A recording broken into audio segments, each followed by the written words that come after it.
ஆரோக்கிய வாழ்விற்கு யோகாவின் பயன்கள் குறித்து யோகா பயிற்சியாளர் பத்மாவதி அமுதன் அவர்கள் வழங்கும் ஆலோசனைகள் கேட்கலாம். யோகா மற்றும் செரிமானம் சார்ந்த யோகா அண்ட் டைஜஷன் நம்மளோட உடம்புல வாயில உணவை போடுறதுல இருந்து ஆரம்பிக்குது. நம்முடைய வாயில சலைவாங்கிற உமிழ்நீர் சுரந்து அதோட என்சைம்ஸோட உணவு அரைக்கப்பட்டு உணவு குழாய் மூலியமா வயிற்று பகுதிக்கு செல்லப்படுது. பெரிஸ்டால்சிஸ்னு ஒரு ப்ராசஸ் சொல்லுவாங்க. இந்த ப்ராசஸ் எங்க ஆரம்பிக்கும்னா, வாயில நம்ம உணவை போட்ட உடனேயே அந்த உமிழ் நீரோட சேர்ந்து உணவு அரைக்கப்படுது இல்லைங்களா, அங்க ஆரம்பிச்சு அது உணவு குழாயை அடைஞ்சு ஈசோஃபேகஸ் வழியா வயிற்று பகுதியில் இருக்கக்கூடிய ஒவ்வொரு பாகங்களையும் கடந்து அங்க இருக்கக்கூடிய முக்கிய உறுப்புகள்ல இருந்து வர கேஸ்ட்ரிக் ஜூசஸோட கலந்து உணவு முழுமையாக உடைக்கப்பட்டு அந்த உணவுல இருக்கக்கூடிய சத்துக்கள் ஒவ்வொரு பகுதிகளாக உறிஞ்சப்பட்டு மீதி இருக்கக்கூடிய அந்த சக்கையானது மலமாக வெளியேறும் வரைக்கும் இந்த பெரிஸ்டால்சிஸ் ப்ராசஸ் நடக்கும்.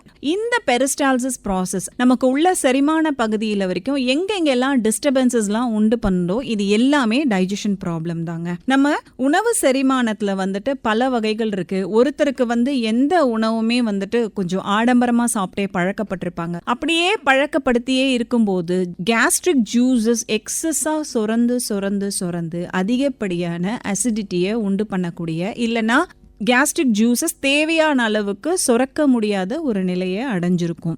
இந்த மாதிரியான காரணங்கள் மூலமா அந்த அசிடிக் ஜூசஸ் நம்ம வயிற்றுக்குள்ள தேங்கி என்ன ஆயிரும்னு பாத்தீங்கன்னா அந்த வயிற்று லைனிங்ல புண் ஏற்படுத்தும். ஸோ இந்த கண்டிஷன்ஸ்லாம் எப்படின்னா உணவை உள்ள தேக்கி வச்சுக்காம அப்படியே மேல் நோக்கி அனுப்பி விடுறது. நம்ம சாப்பிட்ட உணவு ஈசோஃபேகஸ் பைப் வழியா மேல் நோக்கி வர்றது, எகுத்தளிக்கிறதுன்னு நெஞ்சு எரிச்சல்னுவாங்க. ஸோ உணவை எந்த அளவுக்கு ஃப்ரெஷ்ஷா சமைச்சு சாப்பிடணுமோ அந்த அளவுக்கு தேவையான அளவுக்கு சாப்பிடணும். சில பேருக்கு பாத்தீங்கன்னா இயல்பாவே ஸ்டேல் ஃபுட்ஸ் சாப்பிடுவாங்க. ஐயோ சாப்பாடு மீந்துருச்சு, இந்த சாப்பாடை என்ன பண்றது, இதை வேஸ்ட் பண்ண வேண்டாம், நான் சாப்பிட்றேன் அப்படின்னு சொல்லிட்டு நிறைய உணவை வேஸ்ட் பண்ணக்கூடாதுன்னு சாப்பிட்டு நம்மளுடைய வயிற்றையே நம்ம வேஸ்ட் பண்ணிட்டு இருப்போம். அன்டைம்ல ஃபுட் எடுத்துக்கிறது, அப்புறம் லேக் ஆஃப் எக்ஸசைஸ். அஃப்கோர்ஸ் நம்ம சாப்பிடுற உணவு சரியா செரிமானம் ஆகாம இருக்கிறதுக்கு உடற்பயிற்சியற்ற வாழ்வியல் முறை மிக மிக முக்கிய காரணம் வகிக்குது. இப்போ ஒரு ஃபைபரே இல்லாத ஃபுட்டை எடுத்துக்கிறோம். ரொம்ப இந்த மைதா,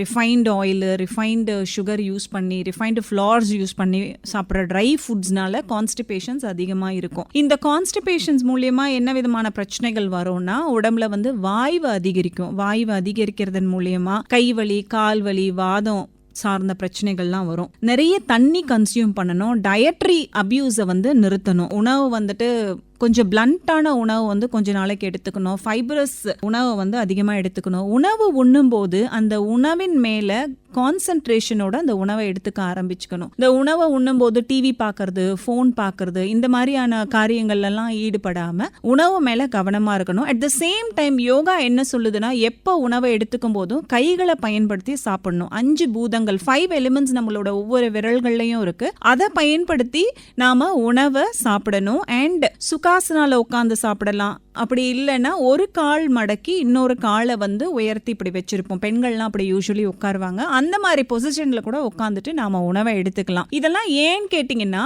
நம்ம காலை மடக்கும் போது ரத்த ஓட்டம் என்னன்னா மேல் நோக்கி பயணிக்க ஆரம்பிக்கும். ரத்த ஓட்டம் வயிற்று பகுதிக்கு அதிகமா வரும். ஸோ அப்ப நம்ம உணவை எடுக்கும் போதே பாத்தீங்கன்னா அந்த செரிமானம் ப்ராசஸும் அட் த சேம் டைம் நடக்க ஆரம்பிச்சிடும். இந்த மாதிரி நடக்கும்போது செரிமானம் சார்ந்த பிரச்சனைகள் நமக்கு உடம்புக்கு வராது.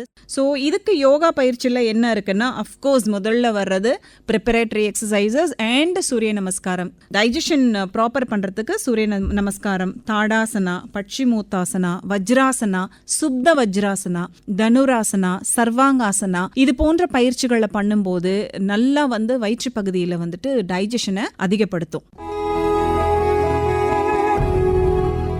இதுவரை யோகாவின் பயன்கள் குறித்து யோகா பயிற்சியாளர் பத்மாவதி அமுதன் அவர்கள் வழங்கிய ஆலோசனைகள் கேட்டீர்கள்.